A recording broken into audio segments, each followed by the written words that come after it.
राधे राधे। आज हम कथा सुनेंगे चंचला की प्रार्थना से ब्राह्मण का उसे पूरा शिव पुराण सुनाना और समय अनुसार शरीर छोड़कर शिवलोक में जाकर चंचला का पार्वती जी का सखी एवं सुखी होना। ओम गम गणपते नमः, अम अंबिकाय नमः, ओम नमः शिवाय नमः, ओम श्री परमात्मने नमः, श्री गुरुवे नमः। ब्राह्मण बोले, नारी, सौभाग्य की बात है कि भगवान शंकर की कृपा से शिव पुराण की इस वैराग्य युक्त कथा को सुनकर तुम्हें समय पर चेत हो गया है।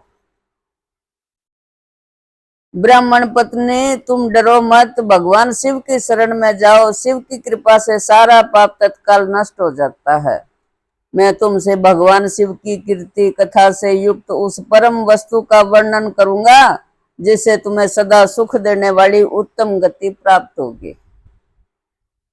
शिव की उत्तम कथा सुनने से ही तुम्हारी बुद्धि इस तरह पश्चाताप से शुद्ध हो गई है और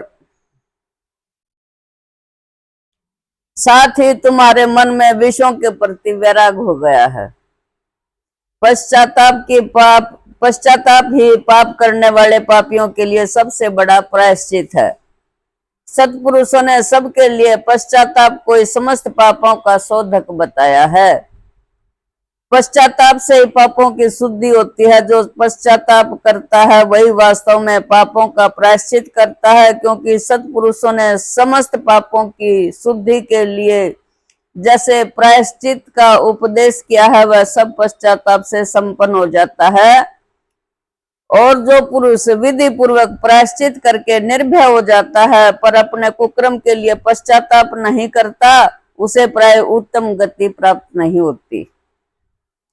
परंतु जिसे अपने कुकृत्य पर हार्दिक पश्चाताप होता वह अवश्य उत्तम गति का भागी होता है, इसमें संशय नहीं। इस शिव पुराण की कथा सुनने से जैसे चित्त शुद्धि होती है वैसे दूसरे उपायों से नहीं होती।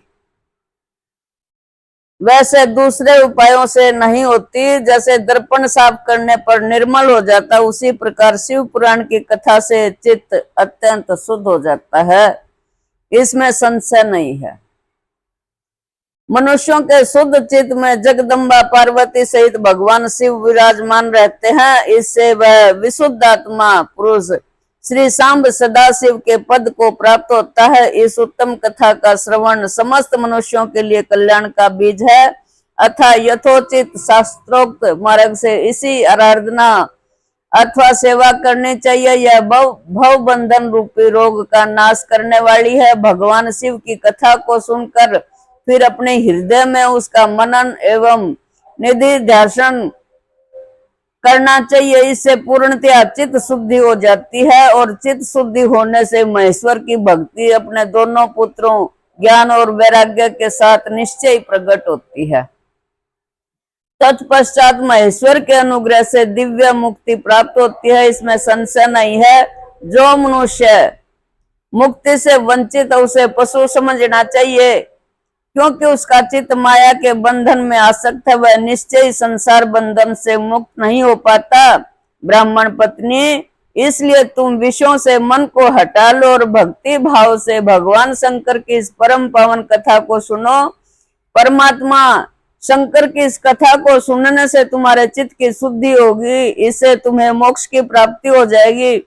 जो निर्मल चित्त से भगवान शिव के चरणारविंदों का चिंतन करता है उसकी एक ही जन्म में मुक्ति हो जाती है। यह मैं तुमसे सत्य सत्य कहता हूँ। सूत जी कहते हैं कि सौनक, इतना कहकर वे श्रेष्ठ शिव भक्त ब्राह्मण चुप हो गए। उनका हृदय करुणा से आर्द्र हो गया और वे शुद्ध चित्त महात्मा भगवान शिव के ध्यान में मग्न हो गए। और तदनंतर बिंदु की पत्नी चंचुला मन ही मन प्रसन्न हो उठी। ब्राह्मण का उक्त उपदेश सुनकर उसके नेत्रों में आनंद के आंसू छलक आए थे। वह ब्राह्मण पत्नी चंचुला हर्ष भरे हृदय से उन श्रेष्ठ ब्राह्मण के दोनों चरणों में गिर पड़ी और हाथ जोड़कर बोली कि मैं कृतार्थ हो गई हूँ। तत्पश्चात उठकर वैराग्य युक्त उत्तम बुद्धि वाली वह स्त्री जो अपने पापों के कारण आतंकित थी, उन महान शिव भक्त ब्राह्मण से हाथ जोड़कर गदगद वाणी में बोली। चंचुला ने कहा, हे ब्राह्मण, शिव भक्तों में श्रेष्ठ स्वामीन, आप धन्य हैं, परमार्थदर्शी हैं और सदा परोपकार में लगे रहते हैं, इसलिए श्रेष्ठ साधु पुरुषों में प्रशंसा के योग्य हो। साधुओं में नरक के समुद्र में गिर रही थी, आप मेरा उद्धार कीजिए। पौराणिक अर्थ तत्व से संपन्न जिस सुंदर शिव पुराण की कथा को सुनकर मेरे मन में संपूर्ण विषयों से वैराग उत्पन्न हो गया है। इस शिव पुराण को सुनने के लिए इस समय मेरे मन में बड़ी श्रद्धा हो रही है।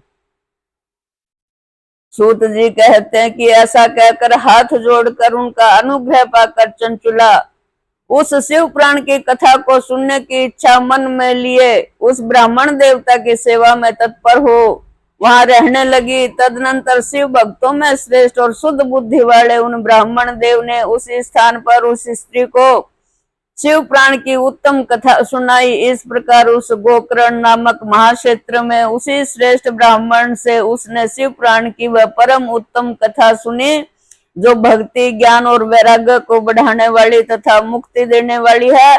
उस परम उत्तम कथा को सुनकर वह ब्राह्मण पत्नी अत्यंत कृतार्थ हो गई, उसका चित्त शीघ्र ही शुद्ध हो गया। फिर भगवान शिव के अनुग्रह से उसके हृदय में शिव के सगुण रूप का चिंतन होने लगा। इस प्रकार उसने भगवान शिव में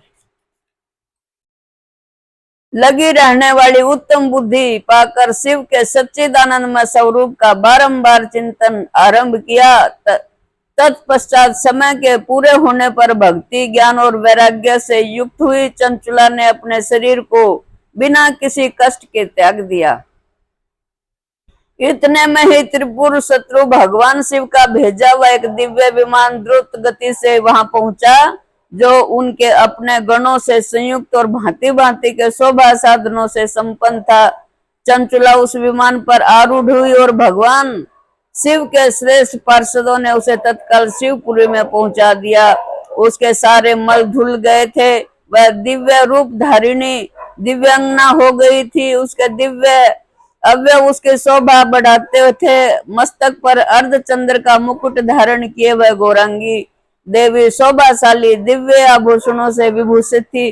शिवपुरी में पहुंचकर उसने सनातन देवता त्रिनेत्रधारी महादेव जी को देखा। सभी मुख्य देवता उनकी सेवा में खड़े थे। गणेश, भृंगी, नंदीश्वर तथा वीरभद्रेश्वर आदि उनकी सेवा में उत्तम भक्ति भाव से उपस्थित थे। उनकी अंग कांति करोड़ों सूर्यों के समान प्रकाशित हो रही थी। कंठ में नील चिन्ह शोभा पाता था। 5 मुख और प्रत्येक मुख में 3-3 नेत्र थे। मस्तक पर अर्धचंद्राकार मुकुट शोभा देता था। उन्होंने अपने वामांग भाग में गौरी देवता को बिठा रखा था, जो विद्युत पुंज के समान प्रकाशित थी। गौरीपति महादेव जी की कांति कपूर के समान गौर थी। उनका सारा शरीर श्वेत भस्म से भासित था। शरीर पर श्वेत वस्त्र शोभा पा रहे थे। इस प्रकार परम उज्जवल भगवान शंकर का दर्शन करके वह ब्राह्मण पत्नी चंचुला बहुत प्रसन्न हुई। अत्यंत प्रीति युक्त होकर उसने बड़ी उतावली के साथ भगवान को बारंबार प्रणाम किया। फिर हाथ जोड़कर वह बड़े प्रेम, आनंद और संतोष से युक्त हो विनीत भाव से खड़ी हो गई।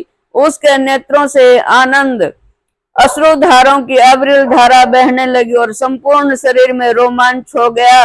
उस समय भगवती पार्वती और भगवान शंकर ने उसे बड़ी करुणा के साथ अपने पास बुलाया और सौम्य दृष्टि से उसकी ओर देखा।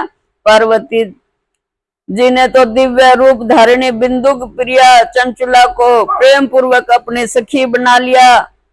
वह उस परमानंद घन ज्योति स्वरूप सनातन धाम में अविचल निवास पाकर दिव्य सौख्य से संपन्न अक्षय सुख का अनुभव करने लगी। चंचुला के प्रियतन से पार्वती की आज्ञा पाकर तुम्बरु का विंध्य पर्वत शिव पुराण की कथा सुनाकर बिंदुक का पिशाचों से उद्धार करना तथा उन दोनों दंपति का शिव धाम में सुखी होना, यह कथा हम कल सुनाएंगे। तब तक के लिए आज्ञा दीजिए।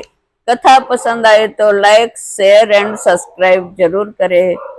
श्रीमन नारायण नारायण हरि हरि, श्रीमन नारायण नारायण हरि हरि, श्रीमन नारायण नारायण हरि हरि, श्रीमन नारायण नारायण हरि हरि, श्रीमन नारायण नारायण हरि हरि, श्रीमन